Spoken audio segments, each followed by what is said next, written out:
Today, we are going to talk about the recent decision by United States President Joseph Biden.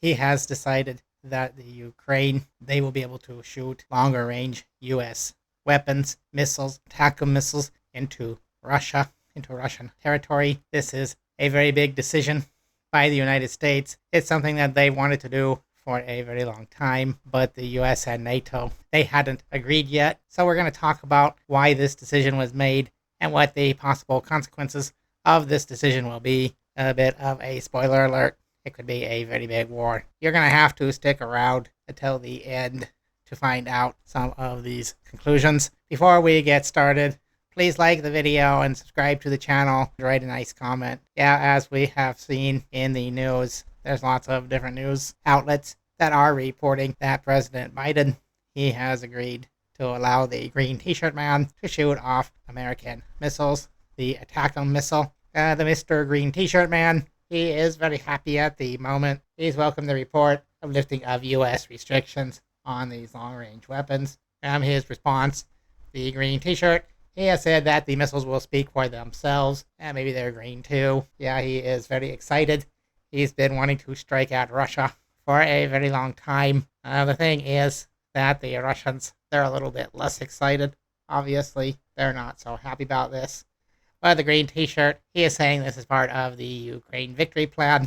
This is more of the Ukraine Let's Start World War III plan. The green t-shirt is comedian. He is doing some stand-up comedy here, and he says that strikes are not carried out with words. Well, you have to give the command, and it is very likely that this comedian, his soldiers, as brave and valiant as they seem to be, they have put up a good fight. They're probably not trained to shoot off Atacams. They're used more by the US and some of the NATO countries. There's a few of them in Ukraine. It's likely, as Vladimir Putin has said in the past, this means that the NATO countries, the United States, they are the ones that will be operating the weapons. So this is a big escalation.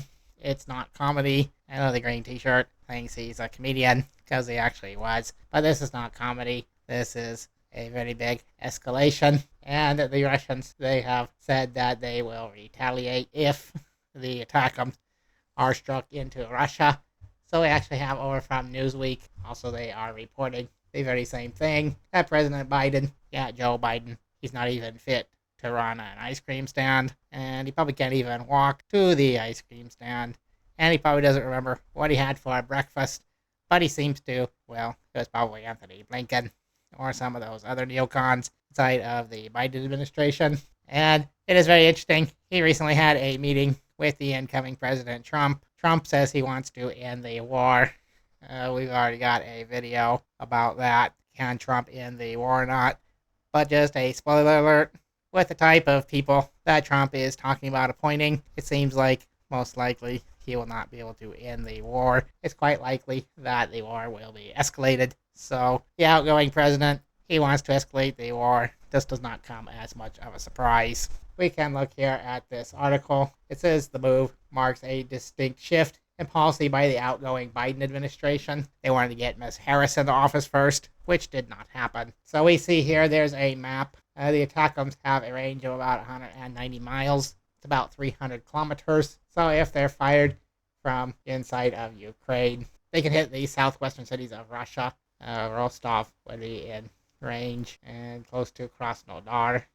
Not quite to Volgograd, which is a big city. Probably in range of Voronezh, another big city.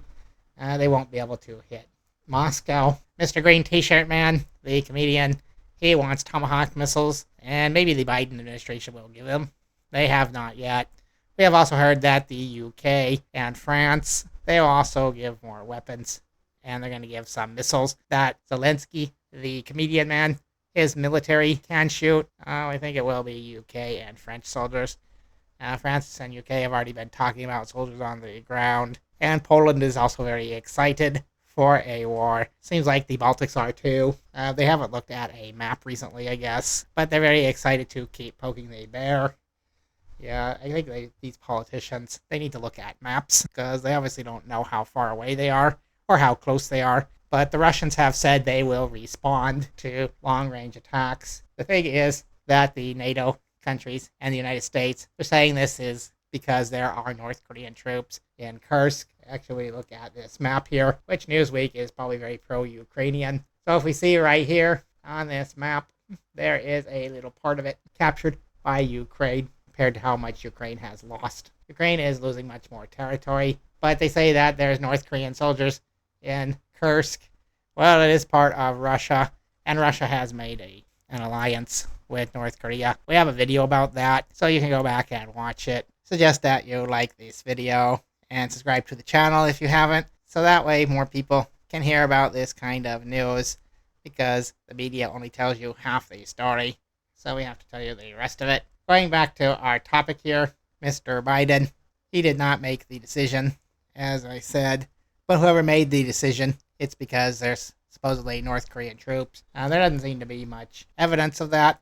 The big question is now, how are the Russians going to respond? So President Putin, he has said that if these type of missiles are shot into Russia, that would mean that NATO is attacking Russia. So he would treat it as a declaration of war.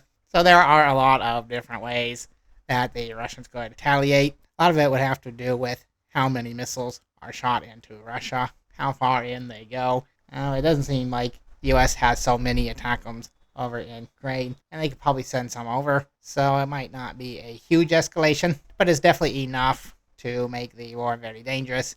NATO has the Article 5, and so when one country is attacked, then the other countries might go for an Article 5. I'm not sure how it works when there's aggression, but NATO even itself is not even unified. We have countries like Hungary that are not quite as excited about a war with Russia. We have Turkey, which recently cut off relations with the Z state. Yeah, there's a G-side going on down there, and that is one way that the Russians could retaliate. There are a ton of bases in the Middle East, American bases, and the U.S., and these NATO countries, some of them, they have been helping out the Z state to kill a bunch of civilians. The Russians, they're also in the process of making a military alliance, as well as other types of alliances, economic trade with Iran. So the Russians probably have already helped out Iran some. They could definitely make it a bit more obvious. And they also have bases in Syria, so the Russians could go and attack some of the U.S. bases, or they could just give more weapons to some of these H groups down there who are trying to fight against the G side. They can give them better weapons than they already have. That would definitely be one way that they could retaliate. They could retaliate directly in Europe.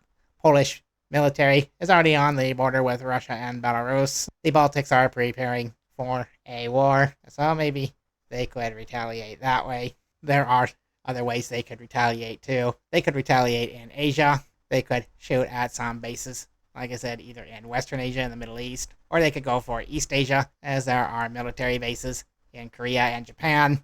Kim Jong-un, he definitely has rockets too that could hit some of these bases. And like I said, they have an alliance. And when you have countries that have an alliance, like NATO, or you have countries on the other side that also have alliances, that's where it becomes very dangerous. And that's why it's a big escalation. But in conclusion, this looks like a very dangerous situation. Always hoping for the best.